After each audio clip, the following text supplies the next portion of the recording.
Chairman, I'd like to start by referring to the Race Discrimination Ordinance.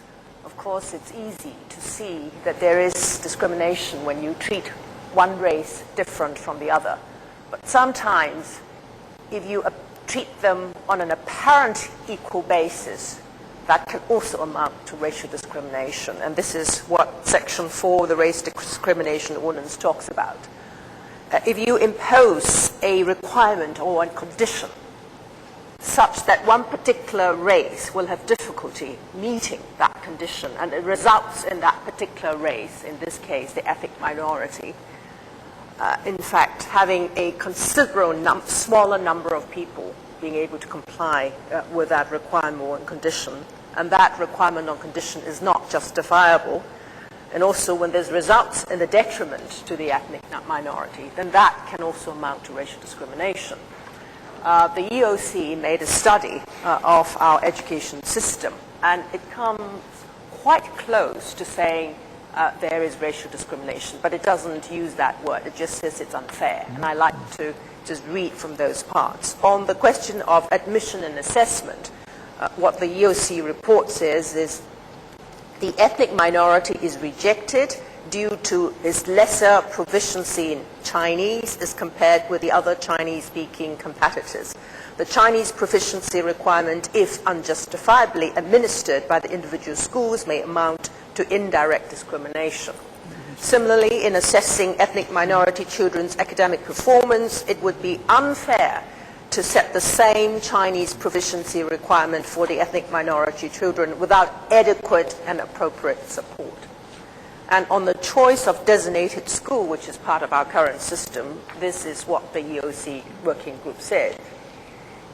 He says, on the face of it, you have a choice. The parents have a choice. But it says, some parents have but to choose designated schools due to the absence of adequate and appropriate language support, alternative Chinese curriculum, or moderated Chinese language assessment criteria for ethnic minority students in the mainstream schools, which may adversely impact the overall academic performance of their children. There is a view that the policy of giving the choice of designated schools might in itself be discriminatory because it reinforces segregation, quoting Section 4, brackets 3 of the Race Discrimination Ordinance. The working group considers that the EDB should carefully review the policy of designated schools. As I said, it comes quite close, but stops short of saying there is in fact discrimination.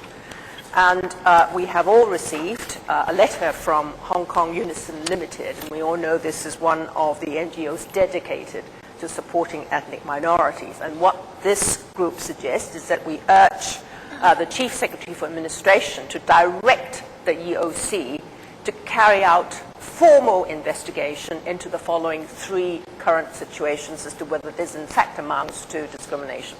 The first is whether the current policy of integrated education for non-Chinese speaking children, i.e. placing them in mainstream schools yet not providing them with adequate support for Chinese learning, constitutes direct or indirect discrimination under the Race Discrimination Ordinance. Secondly, whether the policy of designated schools results in racial desegregation, which constitutes direct discrimination.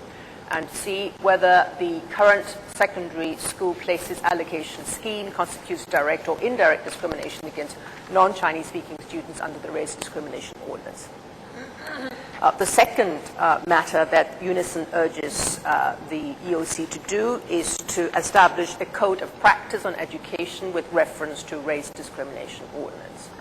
And the third last thing that Unison says is extremely important is that at the moment over 90% of the ethnic minority secondary students sit for the UK GCSE Chinese language examination. Now this is only equivalent to something like primary 2 or primary 3 standard in Hong Kong.